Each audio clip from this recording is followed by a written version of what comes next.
Áno, je to neuveriteľné, ale aj v Bratislave si dnes v roku 2025 môžete kúpiť byt v novostavbe v developerskom projekte v štandarde s cenovkou 145 000 eur. Neuveriteľné, nechápal som a keď som to uvidel, uveril, pozviechal som sa, tak som si povedal, áno, Sven, toto je téma, o ktorej jednoducho musíš natočiť video, pretože ak nie mňa, tak možno vás práve takýto byt zaujme, trafí sa vám presne do požiadaviek a do toho, čo hľadáte, takže myslím si, že máme čo rozoberať a o čom debatiť dnes. Ale predtým, ako sa do toho pustíme, tak budem rád, keď mi dáte odber, ak vás téma nehnuteľnosti a bývania baví, ak hľadáte bývanie, tak môžeme hľadať spolu.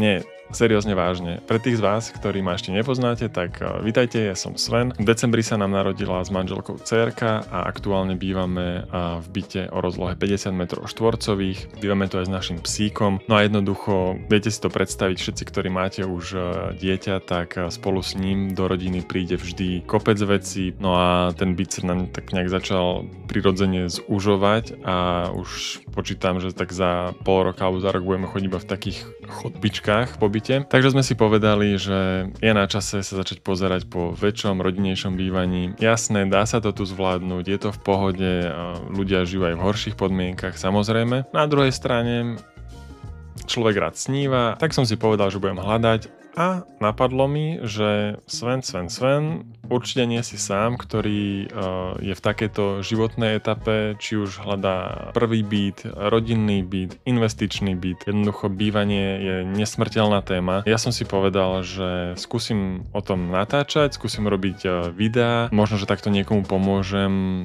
tým, že sa o tom virtuálne takto porozprávame, možno uvidíte niečo, čo by ste prehliadli. Už keď teda sa v tom vrtám, tak nech z toho má osoch aj niekto iný, nielen ja. Dobre, fajn, to by bol úvod, začiatok. Vítajte pri 3. videu. Dnes to bude lokalita Rača, takže vraciame sa do Rače. V prvom videu sme boli v Rači, dnes tam ideme tiež. Dobre, fajn, tak čo vy na to? Toto je v podstate projekt RNDZ 2, je to pokračovanie RNDZ 1. No way. Nečakane. Každopádne musím povedať, že na prvú ma táto vizualizácia zaujala. Povedal som si, počkaj, bavíme sa o byte za 145 000. Tu sa pozerám na projekt, ktorý mám pocit, že má takú dvojnásobnú hodnotu, hej, tie byty. Vyzerá to podľa mňa super. Čiže som nesmierne rád a nadšený, že si to ideme spolu takto prezrieť. Predtým, ako vám ten byt ukážem, tak pripomeňme si, ako tieto projekty hodnotíme. Na konci videa udelím projektu klasické Sven score, pretože ako ľudový odborník na nehnuteľnosti s amatérskou licenciou si to môžem dovoliť. Ten najlepší projektov, ktorý asi neexistuje, by mohol dostať 50 bodov z 50, ten najhorší 0 z 50 a je to na základe 5 kategórií, pričom prvou je lokalita, druhou je dostupnosť, treťou kategóriou je cena a štandard bývania, štvrtou kategóriou je hlučnosť, súkromie, životné prostredie, či nejaké tie aspekty dôležité pre rodinný život, si myslím. A poslednou kategóriou je web stránka, inak povedané informácie, ktoré nám ten developer ponúka bez toho, aby sme ho museli kontaktovať, stretávať sa, chodiť na 45 kávičiek a potom zistiť, že na to nemáme. Takže toto je 5 kategórií, každá po 10 bodov. Myslím si, že všetko je jasné. Dobre, čiže prvá kategória lokalita bez zbytočného zdržovania. Poďme sa na to pozrieť, poďme tam rovno skočiť. Klasicky začneme našou obľúbenou Google Maps. Fajn, takže spomínal som, že tento projekt je v Rači, čiže približujem, zoomujem. No a keďže ste všetci šikovní, tak viete, že RNDZ je skrátka Rendezu, čiže tejto maličkej mikrolokality v rámci Rače. Začal by som nejakými plusmi a bohužiaľ tentokrát ich nie je až tak veľa. Snažil som sa, hľadal som, ale nenašiel som ich až tak moc a potom budem pokračovať teda k mínusom, ktoré by som vám rád úprimne predostrel a vy už sami vyhodnotíte, či sú pre vás relevantné, dôležité alebo sa vás to vôbec netýka. Pretože viem, že všetci máme rôzne životy a máme rôzne priority. Čo sa týka takých tých plusov, tak v rámci Rendezu sa nachádza policajná akadémia, takže veľa zábavy, veľa srandy.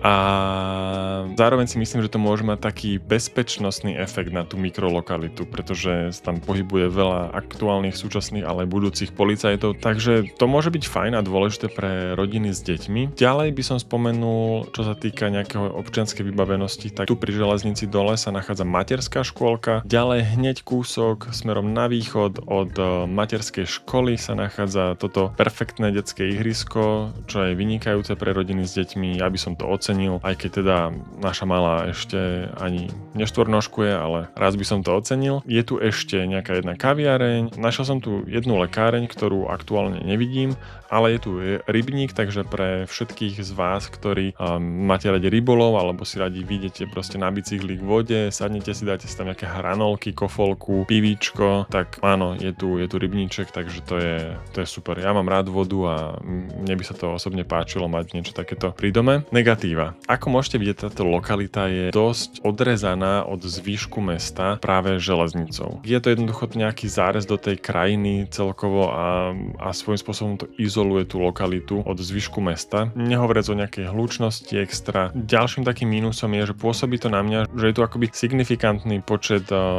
firiem, tých brownfieldov takzvaných, či už funkčných alebo nefunkčných, ale je to niečo, čo predsa len tiež tvorí a ovplyvňuje tú štvrť. Tu na taká jedna časť, ktorú vidím, tu môžete vidieť ďalšiu, proti obrovská časť firiem, takže má to nejaký tiež vplyv na tú štvrť a moc sa mi to nepáči. No ale asi to najhoršie, čo tú známku u mňa skresalo, tak to je absencia nejakého väčšieho obchodu, potravín, drogérie a to si myslím, že je veľmi dôležitá súčasť každodenného života. No lenže nič také tu nie je. Ďalej, chýba základná škola, tiež som ju tu nenašiel. Samozrejme, cez železnicu sú základné školy, je tu jedna, myslím, že sa aj dokonca opravuje, renovuje, takže super, ale v rámci tejto mikrolokality chýba. No a tretia vec, ktorá by mi nechýbala, tak je nejaký typ zdravotného strediska, čiže kvôli všetkým týmto veciam by som sa musel zdvihnúť, opustiť tú moju štvrť, ísť do inej a využiť tie služby tam. A práve kvôli tomu hodnotím túto lokalitu 3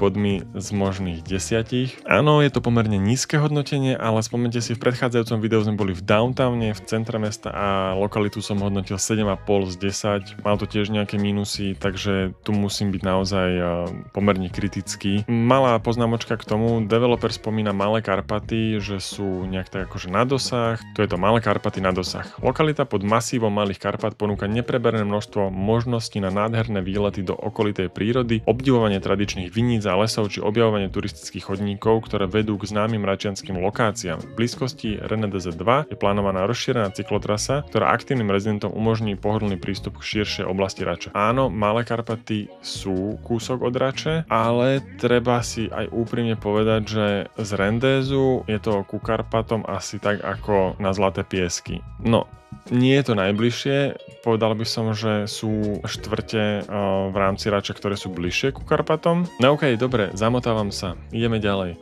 Čiže lokalita 3 body z 10. OK, je na čase pozrieť sa na dostupnosť, pretože samozrejme budeme mať nové bývanie, chceme sa tam aj nejak dostať, či už autom alebo MHDčkou, pozrieme sa na obidve alternatívy. Čo sa týka dostupnosti autom, tu hodnotím pomerne pozitívne, pretože táto lokalita je dostupná z dvoch strán, či už po Račianskej alebo po Rožňavskej. Na druhú stranu treba povedať, že tým, že tá lokalita je pomerne vzdialená od toho centra mesta, ak budete chodiť do práce mimo tejto lokality, tak treba počítať s tým, že ráno, prípadne večer budete tráviť, alebo večer v zmysle po práci, budete tráviť pomerne dosť času v zápchách, pretože spolu s vami budú chodiť do toho centra a z centra masy ľudí, ktorí bývajú v všetkých satelitoch pri Bratislave, alebo po Račianskej pôjdu so mi ľudia, ktorí bývajú v Svetom Júri, v Pezinku, v Modre a tak ďalej. Jednoducho s tým treba počítať, keď človek býva trošku ďalej. Ak pracujete z domu,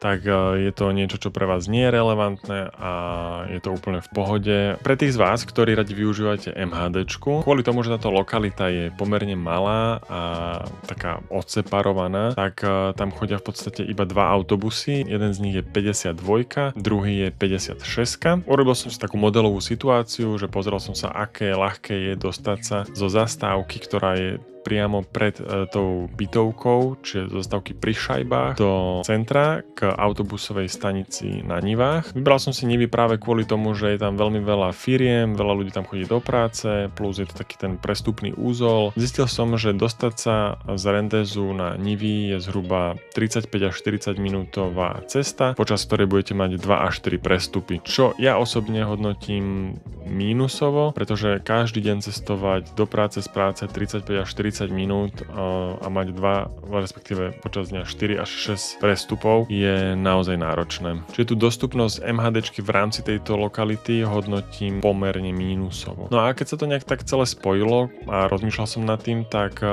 dostupnosť hodnotím 4 bodmi z možných 10. OK, myslím si, že ešte veľmi dôležité, aby sme sa pozreli na Google Street View predtým, ako sa pozrieme na ten projekt zbližšia a pôjdeme na stránku developera. Čiže hádžem nás na cestu. Z tohto smeru v podstate by sme prichádzali od Rače, tu vidíme ten brownfieldík, nejaké firmy, ja sa otočím a po ľavej strane je Rendez jednotka, po pravej strane máme túto 11 poschodovú bytovečku, tu sa nám črtá vlastne bývalá vojenská ubytovňa, mám pocit, že to je, ktorá je v dnešnej dobe nefunkčná, takže takto by sme v podstate išli domov, ak by sme si tam vybrali tento bytíček, odbočíme doprava a sme tu v podstate na tomto kúsku vzniká ten Rendez 2. Úprimne, tá vojenská ubytovňa je nič moc, aktuálne je podľa mňa teda nefunkčná určite. Vlastne celý ten areál alebo ten objekt aj s týmto parkoviskom má súkromný vlastník, tak je otázne, čo s ním do budúcna bude. Pravdepodobne tam nebude navždy. No a s touto 11 poschodovou bytovečkou neurobíme nič, ľudia tam žijú. Treba to podľa mňa iba zobrať v potaz, keď si budete vyberať prípadne aj iný byt v rámci tohto projektu. Tu jednoducho ľudia majú balkóny a tak ďalej a tak ďalej. Niekomu to vadí, niekomu to nevadí. Je to úplne na vás. Ja osobne to väčšinou sledujem, preto som si to aj tu všimol a snažím sa vybrať si nejaké takéto bývanie, ktoré je trošku súkromnejšie, prípadne ktorému nebude zacláňať vo výhľade hneď nejaká budova a tak ďalej. Je to pre mňa a pre našu rodinu dôležité. Musím povedať, že lepší dojem na mňa robí projekt Rendez 1. Pôsobí na mňa tak ako vyzretejšie, ucelenejšie, taký mohutnejší. Sú tam vnútrobloky, taká predvídateľná nejaká zástavba. Priamo pred tým projektom je detské ihrisko, takže v podstate neočakáva tam človek nejakú výstavbu. Takže to len tak na okraj, ale späť k Rendez 2. Čiže toto je to miestečko. Pozrieme sa na to aj z hora. Je to v podstate tento trojuholníček. Toto je tá Rendez jednotka. Ešte by som vám chcel ukázať, ako v podstate vyzerá aktuálna situácia. Tu vidíme, že už prebiehajú nejaké tie základné práce pri zemi tej 11 poschodovej bytovky, čiže bude to naozaj tesne pri nej. Takto pohľad z vrchu, z druhej strany, respektíve tu je tá cesta, po ktorej sme šli v tom Street View, tu je tá ubytovňa vojenská vpredu. Takto to vidíme z vrchu, sú tu nejaké vonkajšie státia, tu je tá 11 poschodová bytovka, tu je Rendez jednotka, tu je vojenská ubytovňa, čiže zhruba už si to viete predstaviť, keď budeme pozerať ten byt, že kde sa nachádzame. Ačko bude taká nižšia, 1, 2, 3, 4, 5 podlažná budova a Bčko bude vyššia, 7 alebo 8 podlažná. OK, dámy a pánové, myslím si, že je najvyšší čas, aby sme sa pozreli na to, o akom byte som na začiatku hovoril, aký byt, ktorý byt stojí v roku 2025 145 000 eur. Takže ideme na to. Ideme do bloku A, je to na prvom nadzemnom podlaží a bude to tento krásavec za cenu 145 887 eur. Áno, zaokrúhol som to, ale myslím si reálne, že by ste mohli dostať zľavu 887 eur, keby ste o tento byt mali záujem. Teda aspoň dúfam, verím. Ak nie, tak sa ospravedlňujem, stojí 146 000. Dôležitá vec, poďme si vypočítať, koľko stojí metr štvorcový. 145 886 deleno 33,26, čiže metr štvorcový tohto bytu stojí 4386 eur, čo na novostavbu v roku 2025 nie je najhoršie. Čo sa týka pôdorysu, je pomerne fajn. Myslím, že dáva zmysel, nie je to nič komplikované, žiadne nezmyselné chodby. Vstupná chodba 3 m štvorcové, hneď vedľa je šatník, čo je podľa mňa super, mať v podstate takýto veľký šatník v jednoizbaku, úžasná vec, zavrete ho, neviete o veciach, perfektné. Tu máme jednu sprchu, záchod, kúpeľka, všetko spoločné. OK, fajn, dá sa to prežiť, je to jednoizbak, či je to pre niekoho mladého, myslím si, že to je super. No a zároveň potom vstupujeme do tej najväčšej izby, čo je kuchyňa s obývačkou. rokov, dokopy cez 20 metrov štvorcových. Tým najväčším lákadlom tohto bytu pre človeka, ktorý by to uvidel za tú cenovku, je podľa mňa aj terasa vonkajšia s predzáhradkou, ktorá dokopy má 22 metrov štvorcových, čiže dokopy overall tento byt je 55,55 metra štvorcového za 145 887 eur. Ja si myslím, že pri takejto cenovke človek začne vnímať aj danú lokalitu trochu inak. Zvážte sami. No, dobre, takže čo sa týka ceny, ja som tú cenu uzavrel v tomto projekte na cca 4000 eur za meter štvorcový, tak udelujem 6 bodov z 10. Čo sa týka štandardu, mám k tomu samozrejme nejaké poznámky.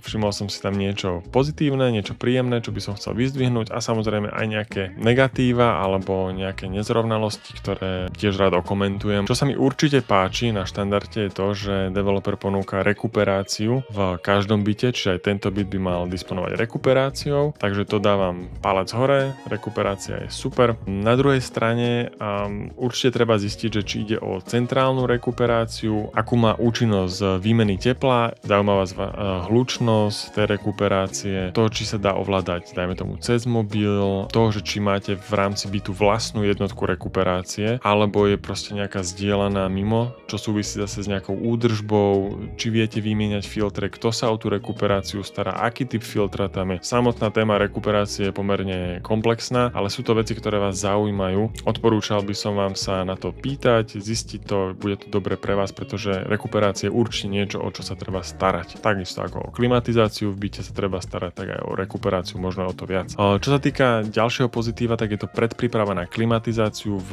horných bytoch, v takých tých väčších. Tento konkrétne to nemá. Myslím si, že zas nezaškodí sa opýtať developera, či by bol ochotný to v rámci ceny poskytnúť aj v takomto byte. No a tretí taký benefit, ktorý som našiel, tak sú v podstate nejaké také solidné značky sanity, ktoré sú v štandarde použité, ako je IKEA, Laufen, čo je podľa mňa fajn, pretože sú to renomovaní výrobcovia.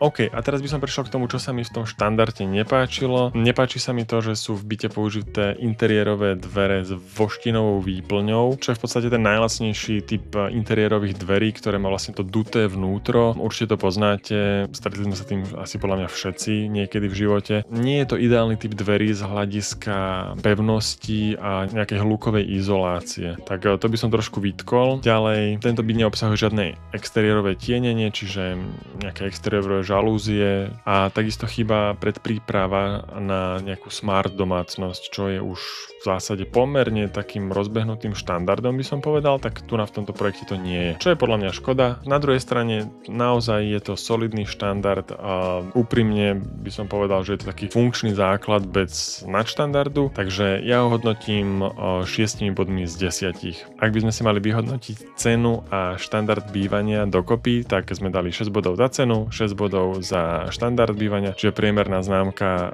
6 plus 6 deleno 2 je 6. Takže udelujem známku za cenu a štandard bývania 6 z 10. Ja neviem, prečo som ukázal 5, ale je to 6. Dobre, takže to by sme mali.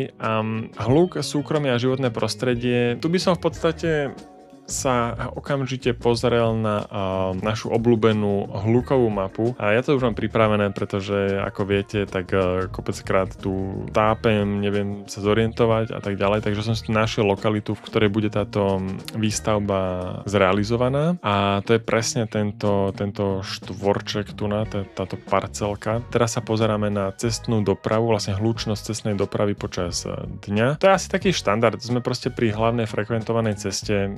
Jednoducho nič iné od toho človek nemôže očakávať, ak bude bývať takto pri ceste. Železničná doprava počas dňa sme na nejakých 55 decibelov a železničná doprava počas noci 50 decibelov. Takže nie je to v noci najhoršie, každopádne ten hluk pri železnici nižšie je. Počas dňa, keď sa na to pozrieme, je to nejakým spôsobom ovplyvnené tá lokalita tou železnicou, ale na druhú stranu to je v zásade celá Rača. Čiže hluk by som označil ako taký podľa mňa klasický mestský, nebal by som sa tej železnice až tak, nie je to v jej bezprostrednej blízkosti. Samozrejme ideálne je ísť sa tam pozrieť a zistiť naživo, že aké to je, či mi to vadí, nevadí. V rámci štandardu sú trojsklá, takže to tiež určite pomôže nejakým spôsobom zredukovať tú hlučnosť. Každopádne poďme sa pozrieť na nejaký typ súkromia. Toto preletím iba tak rýchlo, lebo ja už som to vlastne načal, že na jednej strane je táto 11-podlažná bytovka, na druhej opustená vojenská ubytovňa a mám taký pocit, že tie byty, ktoré budú smerovať na západ, čiže na túto vojenskú ubytovňu, prípadne to je juh, prípadne na západ, čiže táto 11-podlažná bytovka, tak môžu byť ovplyvnené trošku a to súkromie nebude 100%. Čo sa týka výhľadov alebo súkromia na východ, tak to je úplne v poriadku, pretože vlastne ten výhľad je presne na túto cestu hlavnú a čo sa týka severu, tak to je v zásade tiež ničím nerušené. Tieto bytovky sú myslím, že 6-poschodové v Rendes jednotke, tak to je v poriadku. Ja by som povedal, že to je nejaký taký priemer. Jediné, čo mi trochu vadí, je táto 11-poschodová bytovka, ktorá bude hneď vedľa tejto nízučkej 5-poschodovej, kde sme pozerali ten lacný byt. A keď si predstavíte, že tam máte tú predzáhradku, ktorá bude, ja neviem, niekde tu, tak akože to súkromie je také, no, niekomu to vadí, niekomu to nevadí. Pre mňa by to nebolo ideálne, ale viem si predstaviť mať o 10-15 rokov menej, byť toto môjim prvým bytom, tak ako berem ho všetkými 10 a som absolútne vytešený, že mám predzáhradku s terasou a mi je úplne jedno, kto sa tam zhora pozerá. Takže záleží presne v akom človek a rozpoložení v rámci života sme. Čo sa týka životného prostredia, nenašiel som nič vlastne nejaké výrazne nepríjemné. Je tu tá železnica, ktorá možno, že pôsobí nejakou prašnosťou, je to ten brownfield, nepoznám tie firmy, takže berem to tak s rezervou trochu, že či je tam niečo, čo vyslovene negatívne vplýva na život v tejto lokalite, takže berem to ako taký nejaký priemer. Čiže ak by som sa na to pozeral z pohľadu bytu, ktorý sme si pozerali, tak najväčší mínus je pre mňa súkromie, pretože je tu táto vysoká bytovka a hlučnosť spôsobená cestou, ktorá je hneď za bytovkou, prípadne železnicou, ktorá je pred bytovkou. Ja som sa rozhodol ohodnotiť tie aspekty rodinného života, čo je ten hluk, súkromie a životné prostredie, známkou 4,5 z 10. Čiže trošku taký podpriemer by som povedal. Dobre, dostávame sa k poslednej kategórii. Čo sa týka webovej stránky, tu oceňujem. Je podľa mňa urobená profesionálne, nemal som s ňou najmenší problém, dozvedel som sa všetky potrebné informácie, ktoré sa dozvedieť potrebujem, čo je primárne cena bytu. Nenašiel som tu byt, ktorý by nemal zobrazenú cenu, čiže aj keď cenu dám zoradiť od najvyššej ceny, tak jednoducho ten byt tú cenu má uvedenú a tak to má byť. Je to v poriadku, palec hore. Zároveň sú tu ceny parkovacích miest, čiže opäť viete si vybrať parkovacie miesto, viete koľko stojí parkovacie miesto, viete, že najlacnejšie vonkajšie stojí 12 300 eur, viete, že najdrahšie vnútorné stojí 25 625 eur. Vieme sa na to pozrieť, vieme si ho vybrať, vieme nad tým porozmýšľať, pozrieť sa, kde sú výťahy. Áno, takto to podľa mňa má byť a je to super, pretože keď si to doma takto človek otvorí, tak chce sa dozvedieť všetky informácie. A zároveň je tu informácia o kopkách, takže viete si opäť zoradiť ich podľa ceny. Najlacnejšia 3207 eur, najdrahšia 6000 eur. Vidíte, tu je nejaká kopka, ktorá má až 9 m štvorcových, je v garážach, takže super, viete si vybrať rovno aj garážové miesto vedľa tej kopky. Perfektné, takto to má byť, klobúk dole, páči sa mi to. Jediný mínus, ktorý by som asi uviedol pri web stránke, je to, že chýbajú mi kóty. Ako človek naozaj to pomôže, keď vidím, že obývačka má 5x4 metre a že terasa má 5x5 metrov. Je to super, dá sa to akože plus minus nejak odvodiť od tých metrov štvorcových, ale nie je to ono, hej. Takže to by som pridal a aspoň pár takých záchytných by bolo úplne super, ale to je taký fakt detail.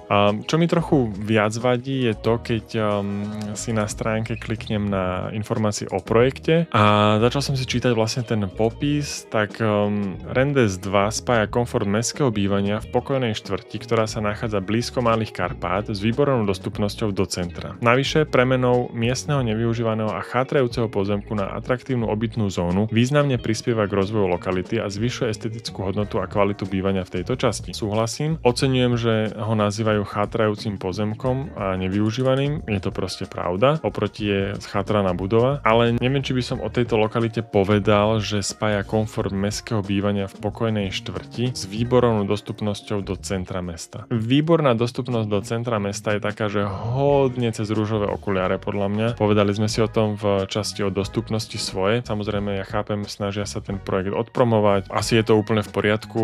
Možno, že niekto by mal iný názor a povedal by, že je to super dostupnosť. Berem, toto je iba môj názor. Takže tak, čiže overall stránku hodnotím pozitívne, dozvedel som sa všetko z nej, bolo to to fajn, funguje dobre, čiže hodnotím ju 8,5 z 10, čo je nadštandard, klobúk dole, je to super. Tým pádom sa dostávame v podstate k záveru a môžeme si pozrieť ešte pár vizualizácií toho projektu, čiže áno, tu vidíme tú nižšiu budovu, za ňou sa bude rozprestierať tá obrovská 11-poschodová výšková budova, tuto je zadná strana tej vyššej 8-poschodovej budovy Rendes 2, ktorá vyzerá takto, čiže tu nám máme zase ešte zobrazené obidve od tej hlavnej cesty v podstate.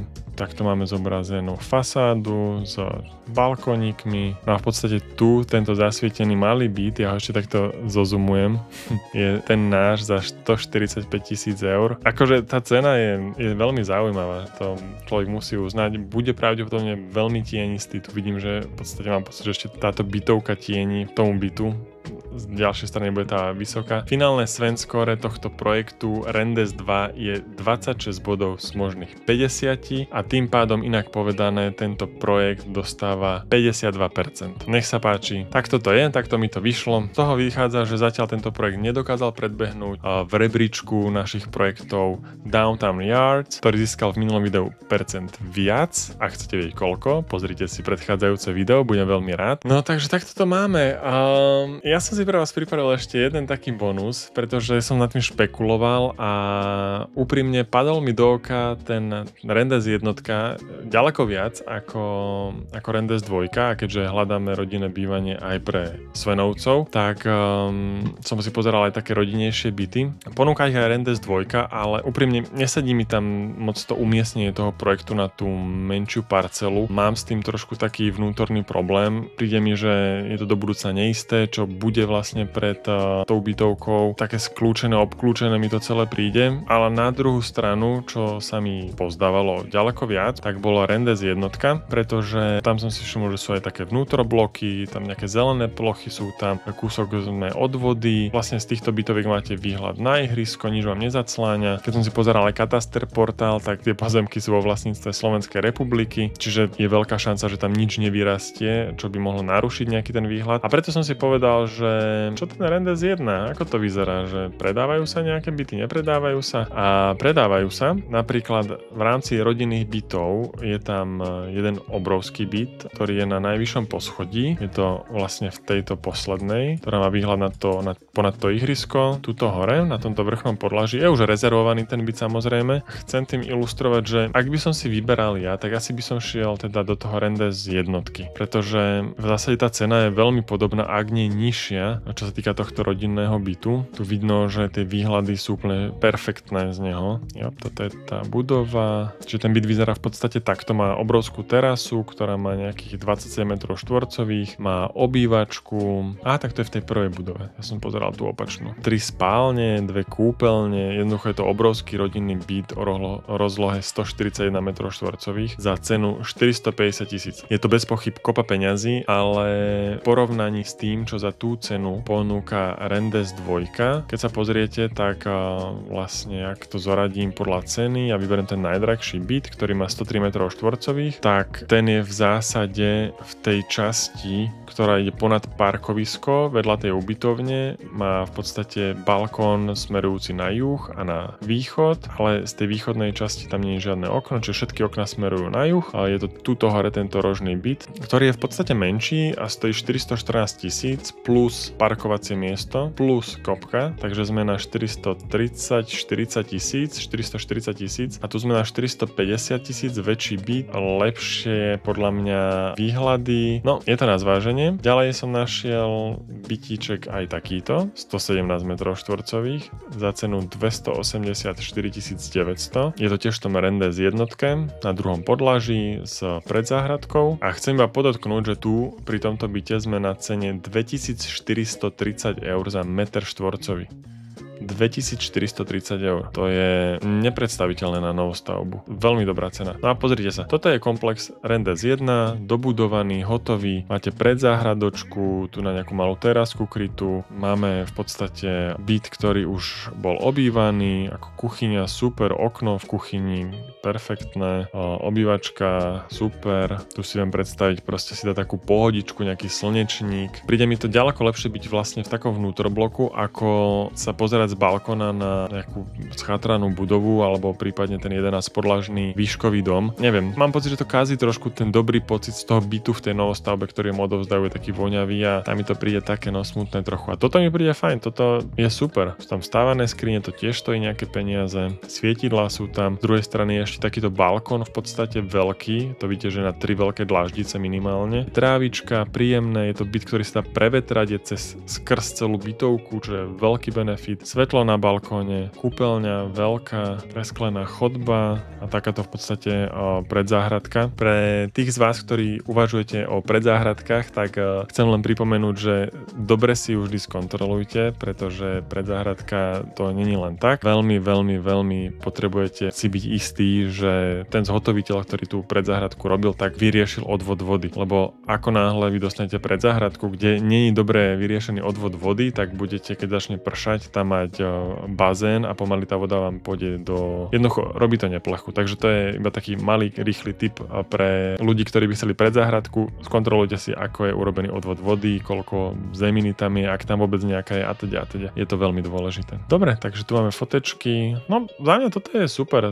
Takto si predstavujem proste bývanie v novostavbe. To so susedom si dáte pivíčko večer cez plot, štrngnete si, pohoda, super. Ja, to sa mi páči. Ja by som odporúčal ísť cestou, že pozriem si aj trošku inzeráty. Tých inzerátov v rámci Rendezu je viacero. Vieme nájsť napríklad dvojizbový byt 63 metrov za 187 000. Dokonca aj s predzáhradkou, ako pozerám. Áno, je tu ešte aj garáž, kopka, ok, tak sa to predraží na 214 potom, čiže to už je trošku inde. Ale dobre, je to 187 000, čiže zase vidíte meter štvorcový 2982 eur. Pri tom maličkom byte sme boli na 4300 a tu sme na 2982 eurách, čo je podľa mňa signifikantný rozdiel. A trošku aj alarmujúce, nie? Že keď si predstavíte, že vlastne byt v projekte, ktorý na mňa pôsobí trošku lepšie, vyzretejšie, tá Rendes jednotka, tak sa predáva v podstate za... A tento vyzerá inak veľmi pekne. No už zase odchádzam niekde mimo, prepáčte, ale zaujalo ma to. Aha, to je kopka, jasné. Super murovaná, perfekt. Aha, čiže to je rovno, že kopka a parkovacie miesto, perfektné. Yep, super byt. Akože, toto vyzerá dobre. OK. Tak je na čase to všetko nejak vrepnúť. Posledné pocity, dojmy z toho. Rendes 2. Áno, je tam super lacný byt. Áno, sú tam byty za dobré ceny. Ja osobne by som v situácii, v ktorej sme aktuálne, čiže v rámci našej rodiny, do toho nešiel. Najviac mi asi prekáža to, ako je ten projekt natesnaný na tú parcelu jednu. A ak by som si vyberal túto lokalitu, tak by som skôr išiel formou asi inzerátov a vyberal by som si už nejaký byt z projektu Rendes 1. Tá stavba má nejaký ten mesiac, čiže tiež niečo sa možno že odhalí, niečo sa ukáže, čo je dobre, čo až tak dobre nie je zhotovené. To je vždy fajn. Máte sa s kým porozprávať, viete sa opýtať ľudí na to, že či sú spokojní, či sa im tam dobre býva. To je tiež veľmi dôležité, dostať nejaké referencie. Kopeckrát v cene takéhoto bytu máte už aj vstávaný nábytok, môže sa dať dohodnúť na tom, že tam ostane gauč a tak ďalej. Môže sa dať dohodnúť nejaká zľava na parkovacie miesto, na kopku. Čiže chcem tým povedať, je tam priestor na nejaké možno zjednávanie. Musím povedať, že ak by som do toho šiel, tak za mňa Rendes 1 je lepšia voľba. Takže tak, kamaráti, tak čo? Bývanie dá sa nájsť za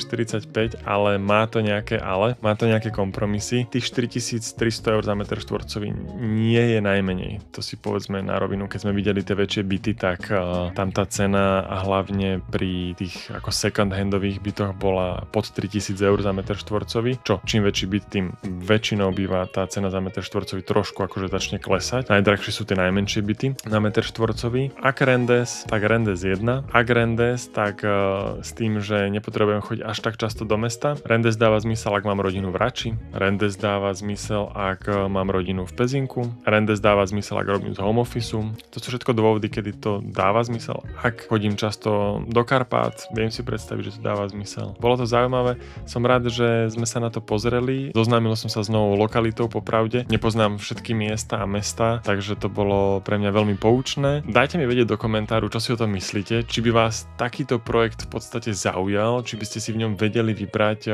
nejaký byt. Ja sa vám chcem poďakovať za to, že ste boli na potulkách po nehnuteľnostiach spolu so mnou. Veľmi si to vážim, keďže sme to taká bytovo domová, nehnuteľnosťová rodina a komunita, tak pozdravujem Robina, Zuzku, ďakujem za subscribe. Každopádne, kamoši, bolo mi cťou a potešením. Lúčim sa s vami na dnes, ja si urobím asi masáž hlasiviek. Subscribe, like a ideme na to. Čaute.